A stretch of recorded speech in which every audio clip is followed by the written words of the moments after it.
911, what's the address of the emergency? I came home to take the kids, and they're all on the bed, and they're dead. How many children? 3. On June 13, 2022, Deborah Karels, a devoted mother of 3, returned to her Round Lake Beach home at 200 East Camden Lane to witness an unimaginable tragedy. It was a sight that is terrible for any mother, but what shocked even the detectives was the revelation of the culprit. It was the father who had taken the lives of the children. For some reason, I thought it was okay to hurt them too. I don't know why I did that. Like, I thought we would be together, like, you know, whatever's after this life. The detectives were left stunned by Jason Karels' casual confession of drowning his own kin, driven by a delusion of reuniting them in the afterlife.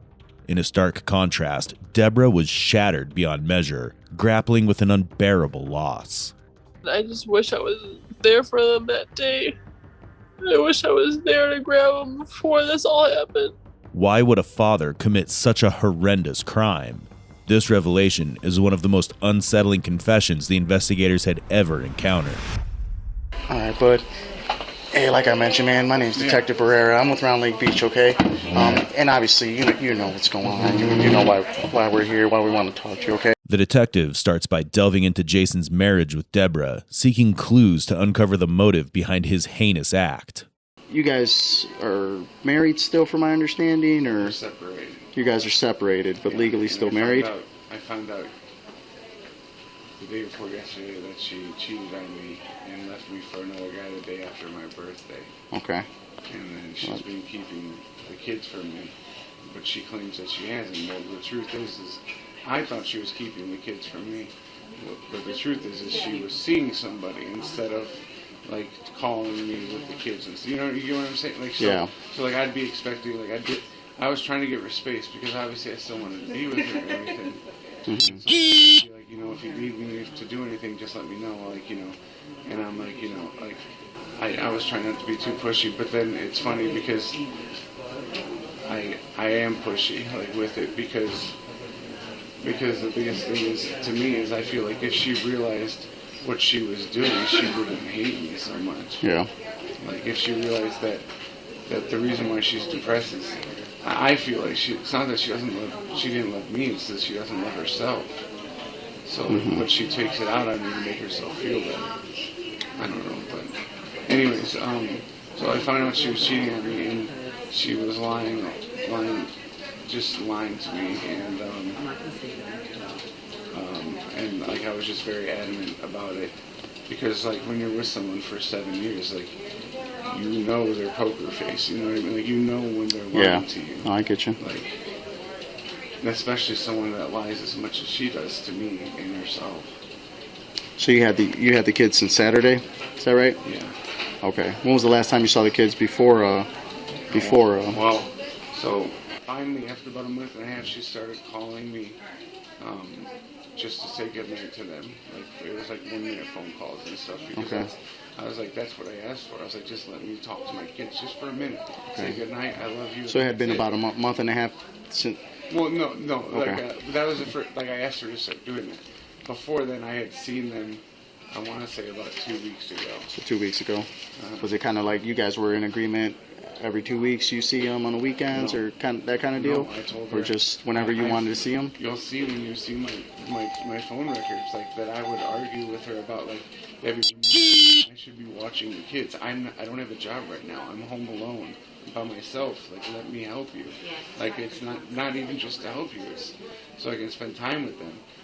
Deborah was also interviewed, and when asked about her marriage to Jason, her response painted a completely different picture. She revealed what was a complex and troubled relationship, shedding light on aspects of Jason's behavior that had remained hidden. This contradiction added another layer to the investigation, challenging the narrative Jason had tried to construct in his confession. Yeah, I left a month ago. So the whole relationship has been rocky, and I've thought about leaving. I've left multiple times, actually. And a month ago was kind of like a set in stone, like, you know, this is it. I need to leave. He hasn't had a job since November. He doesn't do anything around the house. I'm basically the mother and father of the whole relationship. So I could do it on my own. So why not leave? So I felt stupid with him the entire relationship, and nobody else has ever made me feel so stupid before. So I left, and then I was meeting with a lawyer. I called a lawyer to get everything official. She had said all I gotta do is get the money, and then we'll send papers. And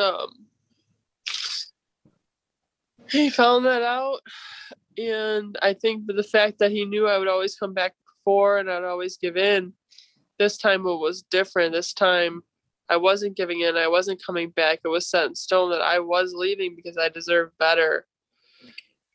And the most important thing to me were the kids. And he knew that. He knew that nothing mattered to me but those children.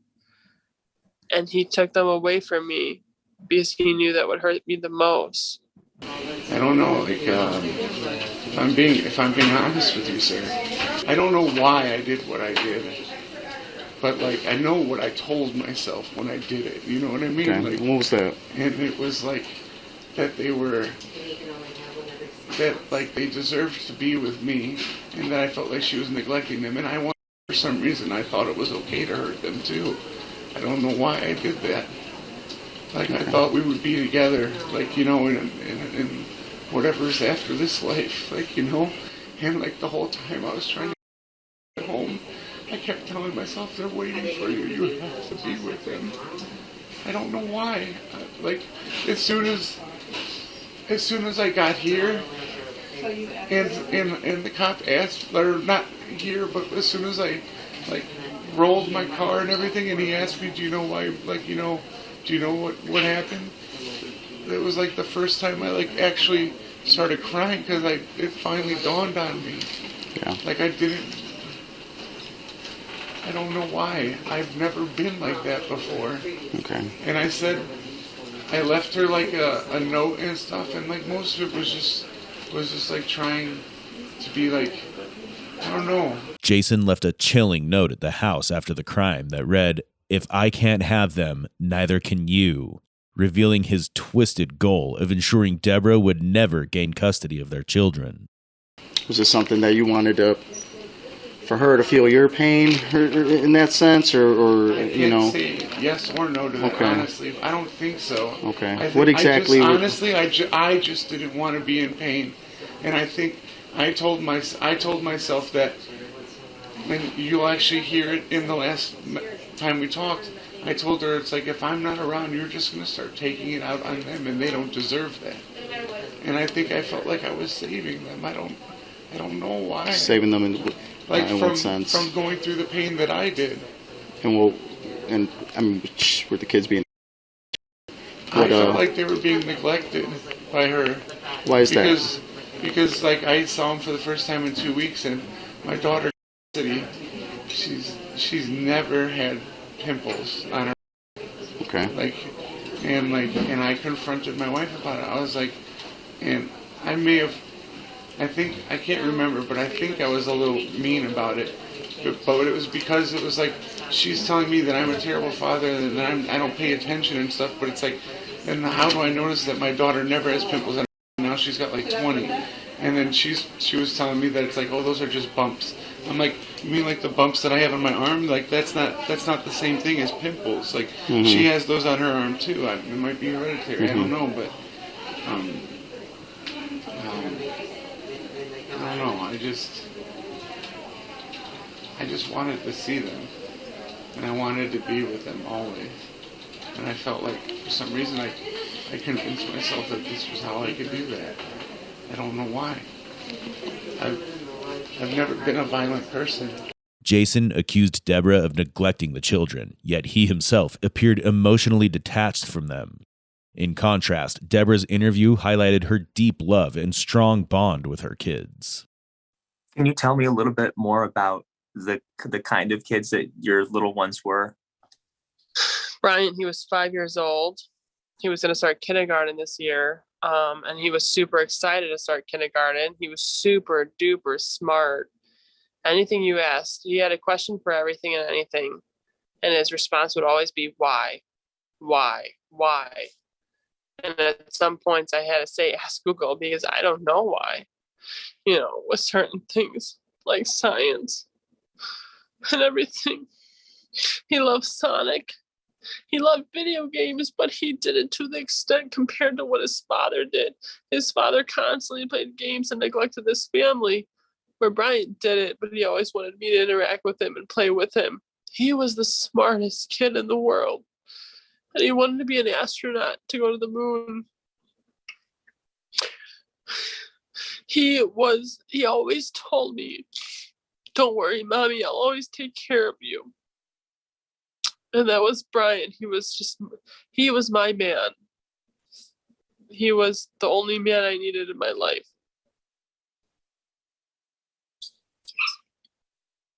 And Cassidy, she was my mini-me. She was a Sour Patch Kid. She was the sweetest girl in the world, but she could also be the evilest. She was a typical woman. A typical woman who, she could be the sweetest person, but then if you got her angry, she would come at you. I didn't have to worry about the safety of my boys because I knew their sister would take control and handle it all. She loved her makeup. She loved her nail polish. She loved everything girly, no matter how like tomboyish and like strong she was. She still loved her girly stuff, and she loved to eat just like me. Anything and everything, she would eat, and I loved it. We were eating buddies together. And Gideon, he was my baby boy that I didn't think I would ever have. And it was like a miracle baby. I was so surprised because they were Irish twins. He loved Mommy so much. He was a mama's boy. He loved dinosaurs. He loved Luca. He loved Mickey Mouse Clubhouse, the hot dog song. He would bounce us to dance. We would all dance together so much. All I wanted to do was dance with my kids. And every time I left or go to the store or anything, he was just crying because he wanted me back. And I just wish I was there for them that day. I wish I was there to grab them before this all happened. Just kind of walk me through today, kind of what was going on. How were the kids? Were they joyful, playful? They were awesome. Yeah, I mean, it wasn't like frustrating. No, like this was yesterday and the day before. What was? I did everything I did. I started doing this morning at 1 a.m. So 1 a.m. is when everything happened. Yes, sir. Okay, so what was going on? Because I know you guys spoke on the phone yesterday, right? Yeah. What time did your guys' phone call end? I want to say about midnight. About midnight? Yeah. Okay, you guys' phone call ends around midnight. Yeah. And then what happens? Were you drinking? You say you don't drink, sir. right? Okay. No. Hey. Toxicology No, absolutely. right now. Okay. I haven't had in about 4 weeks. Okay. Either. And then before then it's 4 months. Okay. So then what kind of happened? What kind of triggered you after the phone call ended? Were the babies were kids sleeping or No, were they up? We were Everybody watching was TV, and then I knew I had to give him a bath. Yeah. And like I don't know, like I just something in my brain snapped because of the things she said to me on the phone. What was it that she said? That it's weird because she did say some nice things to me in the end, but it's like she said that I was nothing, that I deserved nothing, that I was a terrible father, a terrible husband, and like all these things, and it was like I don't know. Knowing how much the children meant to Deborah, in his twisted mind, Jason believed this cruel act would be the most devastating punishment for her betrayal.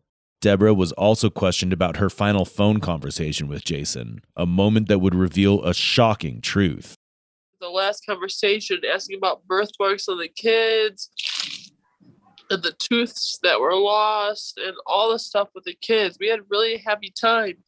which was mind-blowing to find out that he had killed our kids Right after that conversation. right after that conversation, because we had a really good conversation. So the only thing to rely on is faith. Before this, I thought, who could think of Jesus and God? Who could think of them? Because they took my children away. But at this point now, that's all you can think about. You don't know until you're in this situation that all you can think about is God and Jesus and the ones you've lost, because that's the only like amazing feeling you get to know that my kids are with my father up in heaven fishing. They're with my aunt. They're with my grandma, telling them not to touch her drapes. They're all up there right now. So I always thought I was one of those people. How can you think of religion? F religion. They took your kids away, but when it happens to you, that is the only thing you can think about, because you want there to be a better side. You want to know that your kids are safe. You want to know that your kids are there, and you want to know that you can be with your kids someday, so that all the other stuff doesn't matter. Like, I will wait till everything happens, and I can be with my children one day. Through Deborah's account, it was evident that Jason wanted Deborah to believe that her children were happy and in a safe place. Jason's action after the call didn't make much sense. However, Jason's chilling confession threw light on his mind space. So who was the first one you gave a bath to? The youngest? Yeah. Okay. Now, who's the oldest? Mm-hmm. Okay, Where was he? Yeah. They were watching TV. Okay. Did at any point in time, did they come in and see anything? No, Did they? I refused to let them see anything, because I don't know why, but I shut their door and I shut the bathroom door, and then I would put the child in the computer room on the futon mattress to dry off, so then that way once they were dry I could dress them so they weren't naked wherever we were going. I don't know why I thought this was okay. I don't know. Okay. I've never had these kind of thought processes before. Something just like, I honestly think it's, maybe something snapped in me, because like I couldn't handle being cheated on, and I couldn't handle being away from my kids so much. Yeah. Like, I don't know. So you're taking a bath, and the other two kids now, and okay, how old are they? 5. Is 5. 3. Is 2. Okay. So then, same thing. Yeah, and I don't know why I didn't stop. I don't know why I went with all 3. Like, you would think that I'd do one and then I'd be like, oh my God, what have I done? But it didn't feel like I was doing anything wrong. Okay. For some reason, I didn't cry once until it didn't really dawn on me what I had done until I flipped my car and the cops asked me if I knew what I had done. And then I just started crying. In his confession, Jason described his actions with an unsettling detachment, claiming something snapped inside him. He tried to justify his heinous acts as a twisted attempt to keep his children close to him forever, yet his words revealed a disturbing lack of remorse until he faced the reality of his crimes. His calculated steps, making sure to bathe the children one by one and isolate them from each other, highlighted a dark premeditation, even as he denied planning the act. Despite Jason's lifelong fear of drowning stemming from a near-death experience as a child, he inflicted the very same fate on each of his own children, all because of his own twisted delusions. I can't say for certain that I realized that what I had done at that moment. It's possible that I was crying because I couldn't be with them. I don't know. Yeah. But like, it didn't really dawn on me until like at some point after that. Okay. At some point after I'd gotten into like gotten into the accident. Yeah. Okay. And then you placed them all in the On the futon in the computer room. You let them dry out. And You let said. them dry off. Mm-hmm. And then I went. And here's the messed up part about it all is like I didn't realize what I was doing to them, and I didn't realize what I was doing to myself either. But I think subconsciously I did, like to myself, because then after that was done, I got so nervous, like because I knew I was next. You know what I mean? Like, yeah. And then I went into the garage and I smoked like 10 cigarettes. Okay. And it wasn't, and I know it wasn't because of what I had done. It was because I knew I was preparing myself, calming myself down, so that I could, because I don't know if, like, you don't, like, the fact that I actually, like, actually was able to.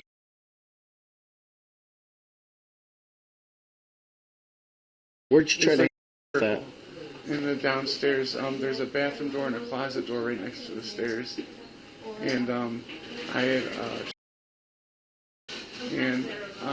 I blacked out, and then I woke up, and the door had come off the hinges, and the extension cord had kind of sliced the door in half a little bit. Okay. What extension cord were you using? It was just like a huge orange extension cord that we had in the house. Okay. So you used that to. Where'd you wrap that around? Doorknobs on the insides of both doors. Okay. So like if you open the closet, wrap it around that doorknob, and then tie it, and then I've looped it over the top of the door frame, and then I did the same to the bathroom door. Okay. And I'm sorry, I'm just trying to get an understanding of how it was that, because doorknobs are, low, right? Usually when someone something from like well, that's why it was over the door. Up over the door. Yeah, and then you were. And I also Did you have was there a chair? I was low enough that I could drop to my knees. I almost drowned when I was a kid, so like I can't stand feeling like I can't breathe, so I have to be able to. I was hoping I would black out before I couldn't breathe, if that makes sense. Okay. So. After his failed attempt to end his own life, he dressed his children and laid them side by side, justifying his actions as an attempt to maintain their dignity in death. His haunting words, "Daddy will be with you soon," underscore his delusion of reuniting with them in a warped sense of togetherness. The chilling detail of his actions exposes a deeply conflicted mind, grappling with guilt, yet resolute in carrying out his horrific plan. Like a chef's knife. Yeah. And where was that knife at? It was downstairs in the knife holder. Okay. And well, I'll go through the whole. Yeah. Why don't you thing do in that? chronological order for you. Yeah. So I did what I did with them, and then I smoked the cigarettes, and I played a game of Hearthstone on my phone while I was smoking. Because again, like it wasn't like to me, I didn't do anything wrong. You know what I mean? It was just a normal, like, I don't know. Not that it was anything far from normal, but I think you get what I mean. So I played a game of Hearthstone, and then, because I knew I had to, like, and I knew they were drying off, like, so I... You said you played a game of Hearthstone? On my phone. Oh, okay. What's it called? It's a card game called Hearthstone. Hearthstone, okay. I don't know, it was weird. It was like I was fighting myself, too. Like, telling myself, no, just go. Like, your kids are waiting for you, just go, stop fighting. Like, I don't know. And then, so that fails. And then I go and I smoke another couple of cigarettes in the garage. And then I go upstairs and I close all three of them and put them in the bed. And then I put the blankets on them and everything, and I kissed them all. And I said, "Daddy will be with you soon, don't worry." And so that's how I finally got the courage to, like, actually. Yeah. Did you clothe them? Yeah, I put diapers on them, the ones that needed diapers, underwear and then I put pajamas on them all. Put pajamas on all of them. Okay. And then Because I you brought didn't them want into them another to- room. I didn't. There was two reasons, honestly, and like, I'm probably giving, like a lawyer probably saying I'm giving way too much detail, but it's like I'm just trying to be honest. But I didn't want them to be naked when they were found, and I didn't want them to be naked wherever we were going. Yeah. At least that's what I told myself. Yeah. So you bring them out of the computer room, take them into your room, from my understanding. Yep, Is that your into room? the master bedroom. Master I put 'em bedroom? on the bed. Okay. And then you laid them on the bed. You put clothes on all of them. Laid them right next to each other. And then, and that's all after you tried. Yes, sir. Okay. Jason had made several attempts to take his own life, a fact later confirmed by the chief of police. He took how? What did he do? He had attempted, made several attempts. I can tell you that without disclosing those at this moment, there was a lot of indications at the scene. There was blood. The blood was not of the children. So there were multiple things that he had done and disclosed.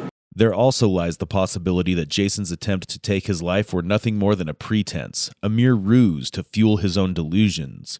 By staging his death, he could portray himself as a broken man, grappling with the weight of his actions. Laid them right next to each other. And then, and that's all after you tried. Yes, sir. Okay. And then that's when you, And then I went into the bathroom. okay. And I was standing. I had it in the tub water, and I was like leaning over the tub. And then I was like, about 20 minutes had gone by, and I'm like, this is taking forever. There's no way. Like, so then I did, because I wanted to be with my children, and it was taking too long. And what ended up happening was, is like they kept like stopping, like, you know what I mean? Like they kept like the bleeding would stop because like the platelets and whatever, it would like not scab up, but you know, it would close off From your wrist? So and then there was really only like there was small on my wrist, but what it was is I was like one would stop, so I would do the next one, and then but it wouldn't really come out. Okay. And then a couple times I would walk to the bed and I would lay down with the kids, and then I'd be like, no, I have to go with them. Like, they'll see me soon. I have to make sure this works. So then I would get back up and go back to the bathroom and make sure it was still bleeding. Yeah. And then and just like rinsing and repeating. I would pass out for maybe like a few minutes, and I would just go back to doing that because I really wanted to be with him and I didn't want to let him down. Because it was my turn now. Every single time I would get to this point where I was like so close to like being gone, and then my eyes would just open up and I would rip the bags off my head because I can't not breathe. Like I have that, I don't know, just because I think I was 6 years old when I almost drowned. But, and also my dad's brother drowned when he was 14. So it kind of like, I don't know. I was saying like, I'm like saying stuff like, you never finish anything. Like, you know, you have to finish this. You've already started. You have to do this for them. And like, you know, they're waiting for you. You can't let them down. And like, honestly, I talked to myself for like an hour and a half. Yeah. And then I finally tried, and that's when I did this. Okay. So then the game plan turned into, you know what? I can't be here. I can't be here when she gets here because I don't want to hurt her. Like, I can't be here when she gets here. I'm just going to go drive my car as fast. Okay. And then, so I started driving down. I mean, obviously, I wish I'd never done any of it. Yeah. But I should have just turned myself in. Hey, you know But what? I mean, I get to it. be with him. Yeah. Yeah. I thought about turning myself in, Yeah. but I told myself that if I did, I would betray them for doing what I did and not being with them. Yeah. But no, I wasn't planning. But I soon. And kind of start I panicking. can't be here. No, it wasn't even panicking. I was like, I don't want to hurt her. But if she sees this, I might want to, so I Yeah. have to leave. Okay. Like, I don't want to hurt her. Like, I was like, I don't want to have to do something stupid, which is funny because I had already done something stupid, and Yeah. but so I was like, I have to go. Like, I have to leave. And it broke my heart because I had to leave them. And then, even now, I know it's stupid, but... Yeah. The detective wrapped up his interrogation with Jason, while Deborah ended her interview with a heartfelt message for others who might find themselves in a similar situation. And the next day they're gone. So, yeah. So many people told me, do not let him have him. Do not let him have him. He was mentally ill.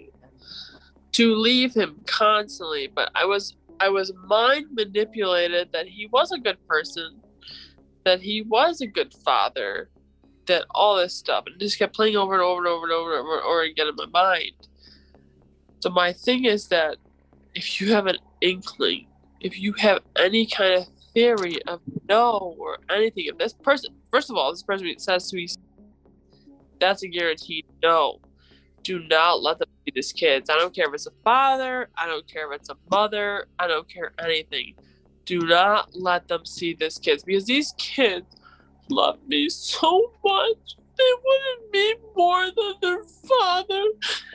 And I let them go. My baby had said just to stay only one day, and I left him longer. And if that were the case, they would still be with me today. Just trust your gut. Trust what people say. I don't care if those people are crazy. Trust what they say. I don't care how many courts, how many law officers, anybody get involved. Stick to your gut and keep your kids. Because that is all that matters. Because some people out there don't care about them. Based on the evidence and statements captured by police via a body-worn camera, the Lake County State's Attorney's Office today, approved 3 charges of first-degree murder. After his arrest, Jason initially pleaded not guilty, but later changed his plea to guilty but mentally ill on December 15, 2023, admitting to the murders while citing mental illness. A grand jury charged him with 9 counts of first-degree murder, reflecting his intent, knowledge, and likelihood of causing death. In February 16, 2024, Lake County Judge James Boris sentenced Jason Karels, 36, to life in prison without parole, condemning his actions as sickening and despicable, and dismissing any claims of leniency due to mental illness. The haunting image of the victim's final moments, filled with fear and panic as Jason drowned them one by one, leaves a deep sense of sorrow. What was Jason's true motive? Did he genuinely feel instant remorse, or were his attempts to take his life merely a facade to appear regretful later? Share your thoughts in the comments below. Like, share, and subscribe to the channel for more such content.